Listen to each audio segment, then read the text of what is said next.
Hi, this is Nancy with OnPoint-TV. We're going through some of my favorite tools. I get a lot of comments from viewers that are wondering why I use one tool over another tool, so I thought it might just be easier if I show you what my favorite tools are. We've already talked about the rulers and the mat. Today we're going to talk about the rotary cutter. My favorite rotary cutters are the Olfa ergonomic. So these are the ones that you can squeeze to open. When you let them go, they're shut. But they do have a locking mechanism, so when you're needing to put it in your tote, they're going to be safe. So I love this because when you set it down, it's shut. When I am teaching and people don't have this type of a rotary cutter and they open it and then they don't shut it, everything must stop. I cannot handle the idea of an open blade being on a table. That just to me is a little bit scary. So with the Olfa, there are 4 different sizes. There's the 18 millimeter that honestly I think is really too small for just about anything. You can cut out paper with it if you need to, but the truth is you could do that with the other ones. So I have it, but I don't really use it. I do love the 28 millimeter, especially when I'm doing paper piecing. Now they've come out with a new design that I don't have yet that's a little bit more ergonomic, but it's not the open and shut like the 2 larger ones. But this would be the 28 millimeter, great for paper piecing, also great for cutting out clothing patterns. I'll use this quite a bit.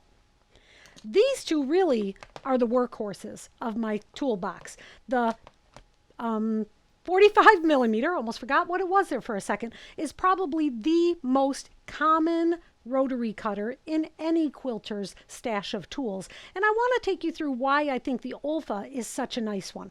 One of the reasons is because it's ergonomic, so it's going to open and shut as you're working with it. But I also love that this particular 45 millimeter is also useful for decorative blades. So if I take this blade off, always be very methodical. So I'm going to take the screw and keep it down, take the washer, keep it up. Then I take the blade off. What you see, well, not only do you see that my blade is quite dirty and I need to put a new one in, but you'll see this yellow disc.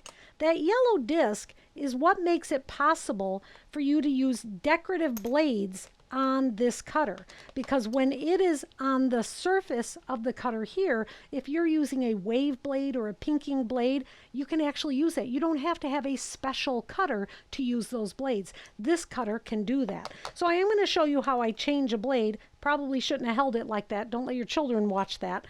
But take it off, have everything set in a line, open up my pack. I typically am buying a 10-pack of blades because I do go through them quite quickly.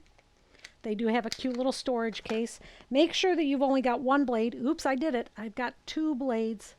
I've got to try to separate that. There. Making sure there's only 1 blade. Set that down first. Then put that disc back down on top.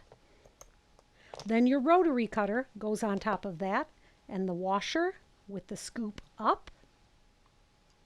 And then the screw with, or the nut with the dimple, so there's a little dimple goes down.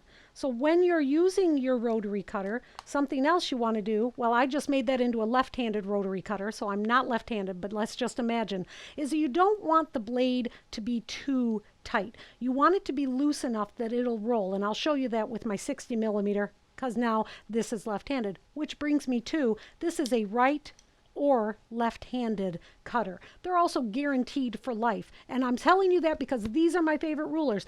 Olfa didn't give me any money and they didn't give me any rotary cutters to tell you this. These are just truly my favorite ones. So this cutter is the 45 millimeter and then is the 60 millimeter. We lovingly call it the pizza cutter because it does look like it's a pizza cutter. Why do I love it so much? Because I want to be efficient with my cutting. I'm not trying to be the fastest quilter on the planet. I just want to be efficient so I can make more quilts. What makes this as efficient is that it can go through 16 layers of fabric. So I have my fabrics each folded into 4, so there's 4 layers of each fabric, and if I line it up on one of those, I offset it by 1/4 of an inch. Again, this is instruction that is in my beginning quilting video, so if you go back to the Learning to Quilt series, you'll see why I lay my fabrics out this way. But watch how this can cut through 16 layers. Now keep in mind, my cutting table is a little higher than many people's because I am tall, so I do need to use some arm muscle, but if you do this on just a little bit of a lower cutter, 16 layers, oops, I missed this one little guy, but I still have my hand in place so I can cut through. So I want to show you that it can do it again. Let me do it one more time. This time I'm not going to talk, I'm going to concentrate as I cut. 16 layers, cut right through. What this also can do is this can cut through batting. So we just finished our Quilt As You Go series, and in that series we had to cut batting down. This, because of the size of the blade, can cut through 4 layers of batting without getting stuck. So there you have it. My favorite rotary cutters are the Olfa ergonomic rotary cutters in the 45 and 60 millimeter size.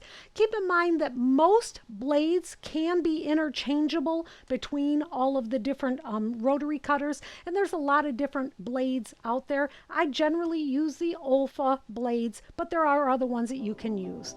There you go. Those are my favorite rotary cutters.